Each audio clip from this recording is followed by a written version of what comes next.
Assalamu alaikum, peace and blessings. J. Smith is someone who calls himself the grandfather of Christian apologetics, and he has used his last 40 years of his life opposing and debating Muslims. He says now that he has finally found a way in challenging the Qur'an and in defeating the Qur'an. This is his claim. I would like to make mention of some of the claims he makes, and I really find it humorous. The first thing which he says in his recent discussions now, it's becoming famous for everywhere he goes, he says these same things. And it's amazing the ignorance of the people who actually have the time to go and listen to this kind of nonsense, but listen to what he has to say. He says that, it is recorded in the hadith that the words لو كان لابن آدم واديا من ذهب أحب أن يكون له واديان, the hadith reported by Ibn Abbas, which states that if a man had one valley of gold, he would have wanted a second. A very famous hadith. He says that this hadith was part of the Qur'an. And yes, according to books of Ulum al-Qur'an, there is a narration reported that this was according to a narration a verse of the Qur'an. But why is it no longer in the Qur'an? This is his proof. First of all, he got this from Ulum al-Qur'an books. He got this from a book called Itqan, written by Suyuti, which is, a famous book in the field of Ulum al-Qur'an, written by an eminent scholar, Jalaluddin Suyuti.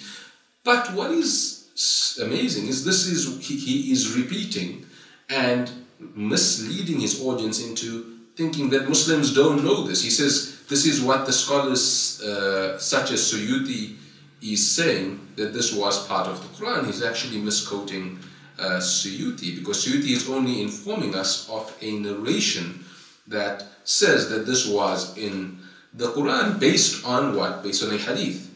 So regardless of whether the hadith is authentic or not, that is in itself questionable, the scholars of old already understood the difference between what is mutawatir and what is khabarul wahid.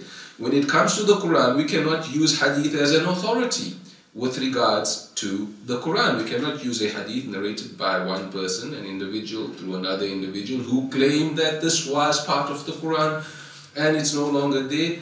That Muslims have not mixed the Quran with the hadith.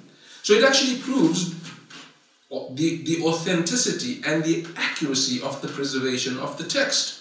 The fact that Muslims, even though there was a narration that stated that this was from the Quran, never put it in the Quran, shows the accuracy of the preservation, that they didn't get influenced by the mistake of the person who thought it was part of the Quran, and they left it in the hadith where it's supposed to be, because the Muslims preserved the Quran, they memorized the Quran from the beginning and knew very well that this was a hadith.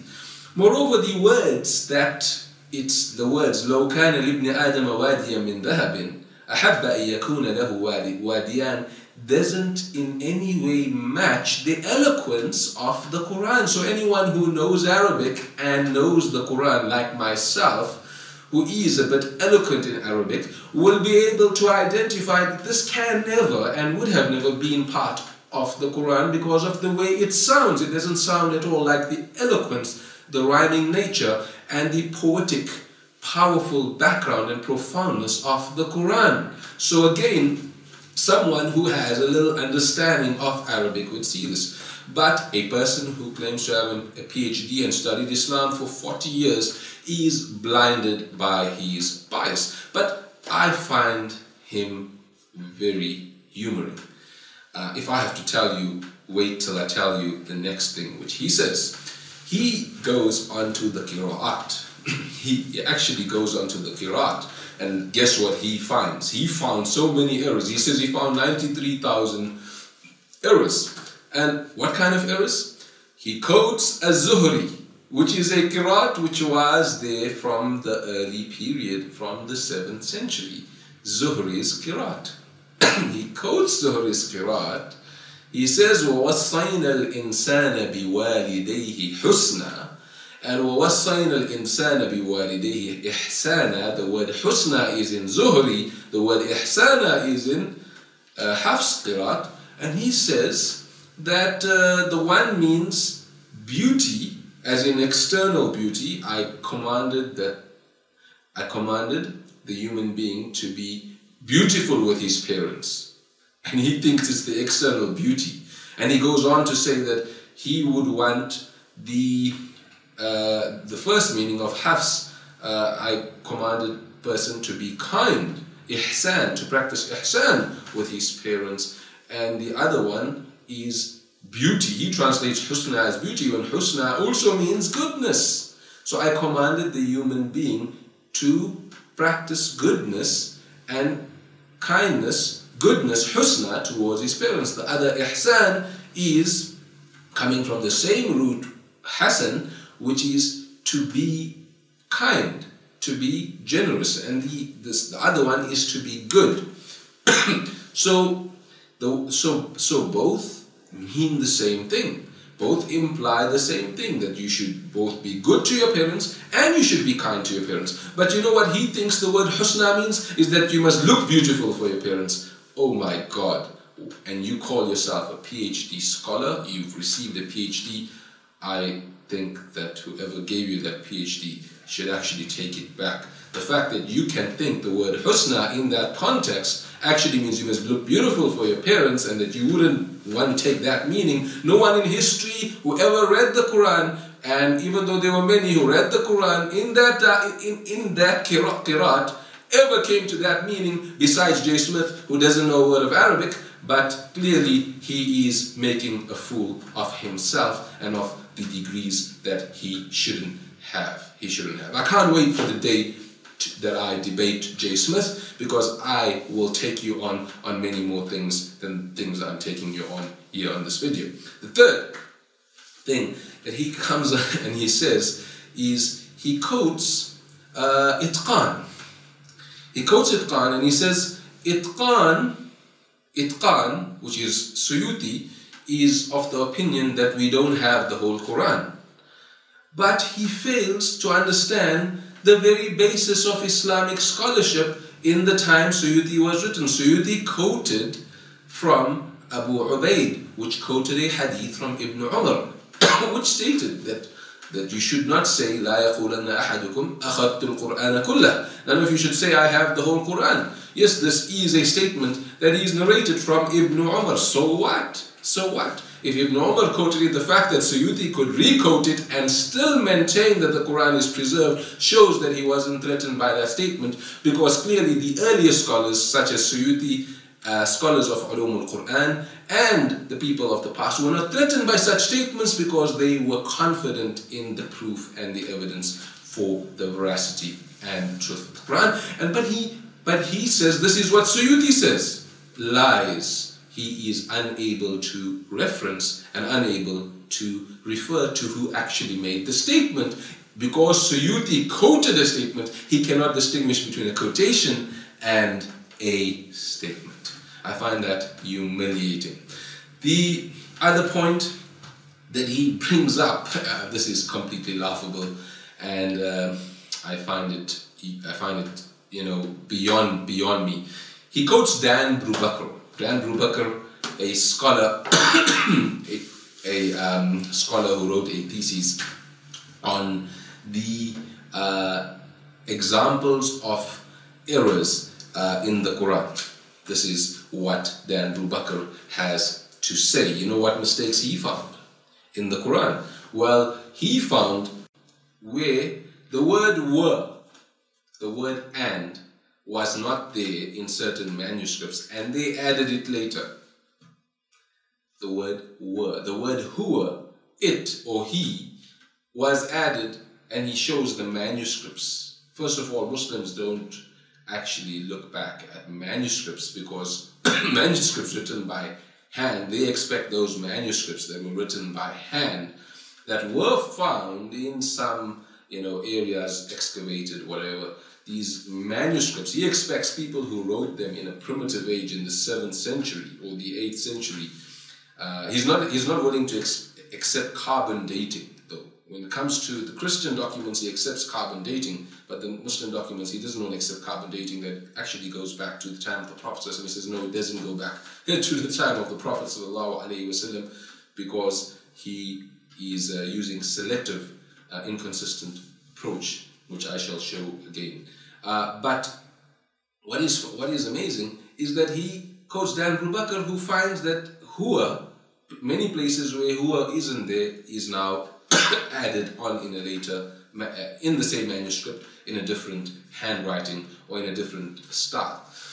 And this doesn't prove anything. It only shows what we already know. How do you expect a person who wrote the book in a primitive age on primitive material to have not made errors? For God's sake, if you ask me to write with my hand, someone who's memorized the Qur'an from page to page, from back to front, from front to back, if you ask me to write for you the Qur'an, knowing it by memory, and I have to copy it word for word in daylight, knowing Arabic, I assure you I will make many such mistakes, because the element of human error in writing something with your hand must come in. So you expect that every word and every hua must be there in the oldest of manuscripts, which, by the way, were not the main source of preservation. I find that appalling scholarship. I find that inconsistent and hypocritical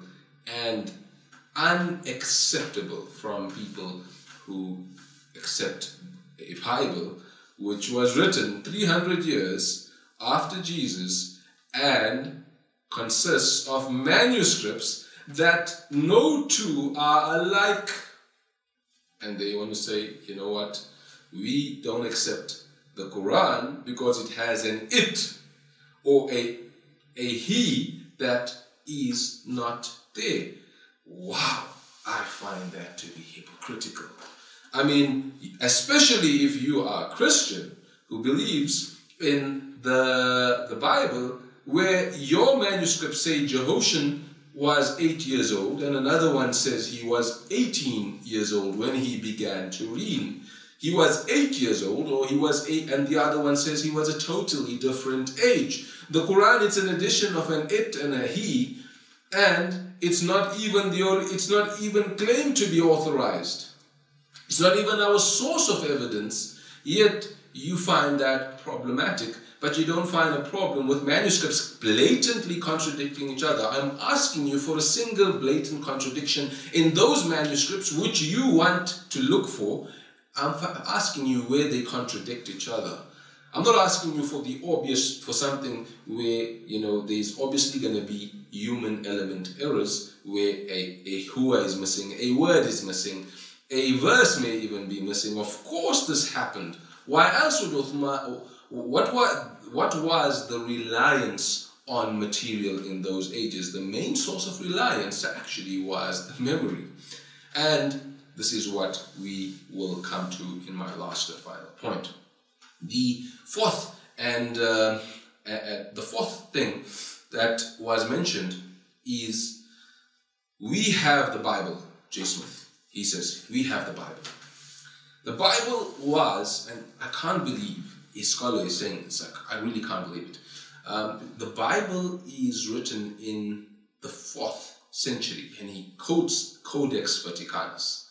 And in an audience of many people consisting of even Christian scholars, he goes out and says, how come Muslims can't give us a 7th century Quran when we can give them a 4th century Bible? I think he forgot that Jesus came 600 years before the Prophet Muhammad, so the Bible is supposedly supposed to be 600 years older. But now he tells us how come he has a Bible, a manuscript of the Bible, the Codex Vaticanus, which is dated to the year 325 by his own dating, by his own biased method of dating. He dates it back to 325.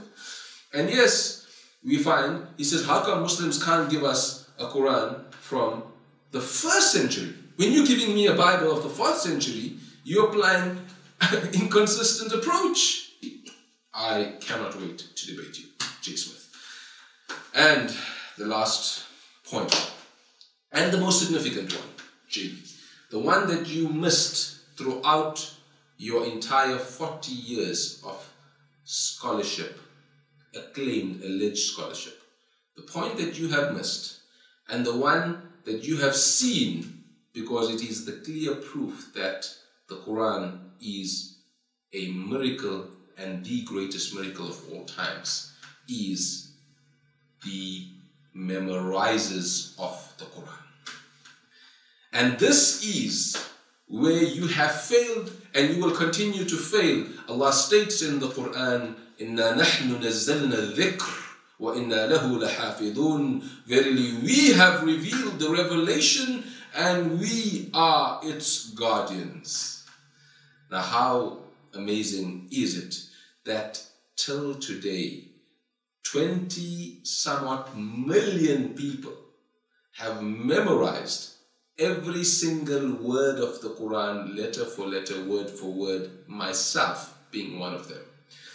And you have kids at the age of 7, 6, 8, 5, 10, 12 who've memorized word for word, letter for letter, the entire Quran. Show me whether this is possible with any other single book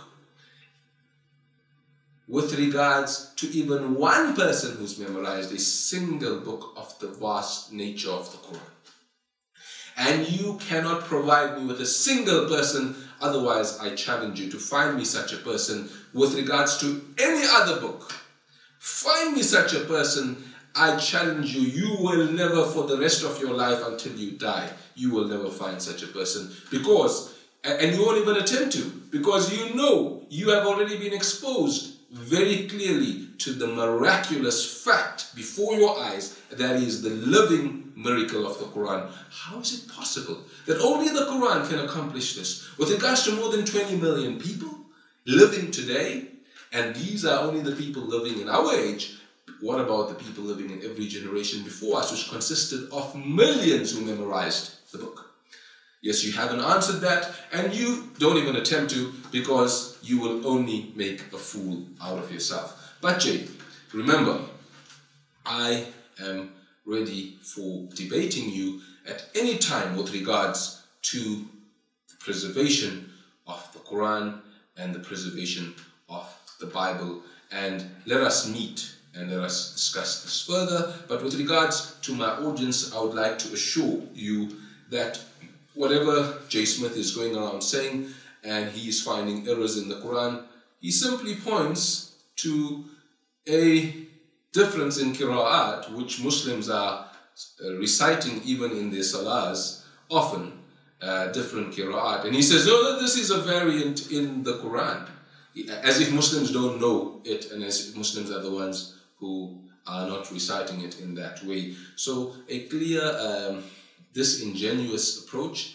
and one that is clearly, dishonest and misleading, and really misleading only to his own people. No wonder Muslims haven't been influenced by such ignorant ideas. But may Allah guide us and enable us to be able to distinguish the truth from false. With regards to everybody else, the reason why I spoke about this topic is I'm very passionate about the Quran. If there's any contradiction or anything that anyone says to you that is in the Quran, please make sure to post it on my comments, and I will respond to any contradiction that you claim there is in the Quran, because I assure you there is not a single error, not a single mistake, and not a single contradiction in the Qur'an, because the Qur'an even states, أَفَلَا يَتَدَبَّرُونَ الْقُرْآنَ, do they not give the Qur'an its thought? وَلَوْ كَانَ مِنْ عِنْدِ غَيْرِ اللَّهِ, if it had been from other than the one God, لَوَجَدُوا فِيهِ اخْتِلَافًا كَثِيرًا, they would have found in it many contradictions. The Qur'an doesn't have a single contradiction. May Allah guide us all. Assalamu alaikum.